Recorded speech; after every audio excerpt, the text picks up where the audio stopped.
the main thing that came out of the discussion about the brokers was whether we have enough brokers now. And actually, it seemed like most people thought we'd reached quite a nice point. There was definitely frustration previously, but now there's probably enough. In fact, some of them said probably 6 or 7 is enough. And then you have a few players around the edge that are your more specialty plays where there's a particular angle they're going after. And obviously there's value to having those extra pieces around the edge because there's going to be consolidation in future years of those players. It's doubtful that the various acquisition machines that we see in the broking space are going to slow down their plans anytime soon.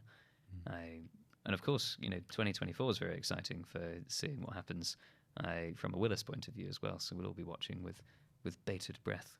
I was going to say, I mean, clearly the brokers don't agree that 6 or 7 brokers is enough. like where was that opinion coming from? That was more from the market's point of view and from the buyer's point of view. As in they feel like there's more choice now. I think as well we call it choice for buyers. It's every choice of a reinsurance broker is also pressure to adopt a reinsurance broker, right? I mean, some of the co-broking that goes on nowadays is a little bit silly in terms of the number of brokers you have on a given panel because you want to give a slice to everyone who's your friend. So they're just fed up of being sold to? Or I think there was a recognition that nobody wanted to be, especially when we were looking at a fear of Aon Willis happening prior to Willis Gallagher, where it's like, oh, if this goes through, 80% of my reinsurance deals are either being done by or coming through, two brokers effectively. And that was a little bit scary in terms of power because, at that point, who can challenge them? Who can say what commissions are right, what rebates are right, because you've got no alternatives to point to.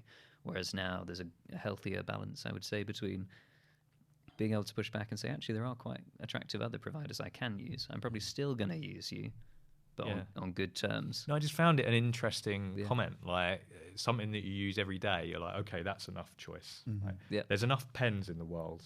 I don't need no more brands of pens. I would agree with that comment.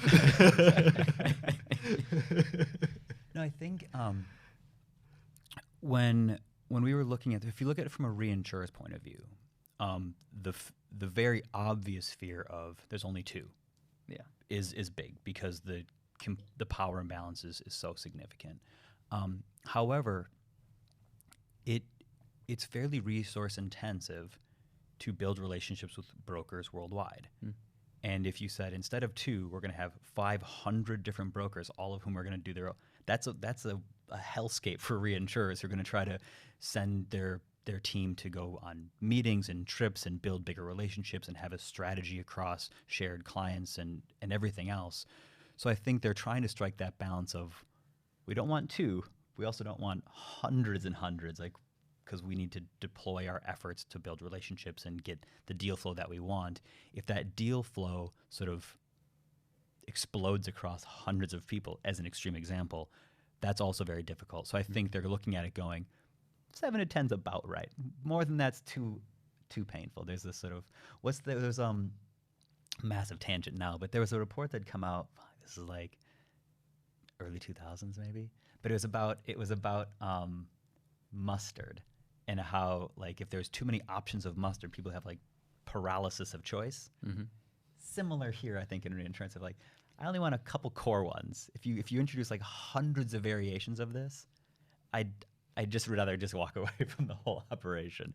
Give me a couple select few that I know I can trust. What are the core mustards? No, so the comparison was why there's only a few. Because if you look at there's American Yellow. Dijon a core mustard? It is a core mustard. It is a core mustard. Which variation of Dijon? Yeah. Coleman's. Whole grain. whole grain Dijon. Coleman's count. What's the one that I can't pronounce? I probably can, but I've forgotten what it's called. There's a big French brand. Yeah, they do the whole grain, right? They've got a store on Piccadilly, I think.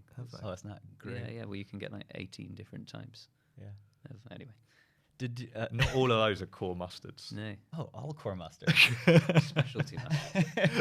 But if you go the big grocers in the States will only have a couple versus On a big yellow squeezy bottle. French mustard. Right, horrendous. A yellow that does not appear in nature. That's the color we want for our mustard. Yeah.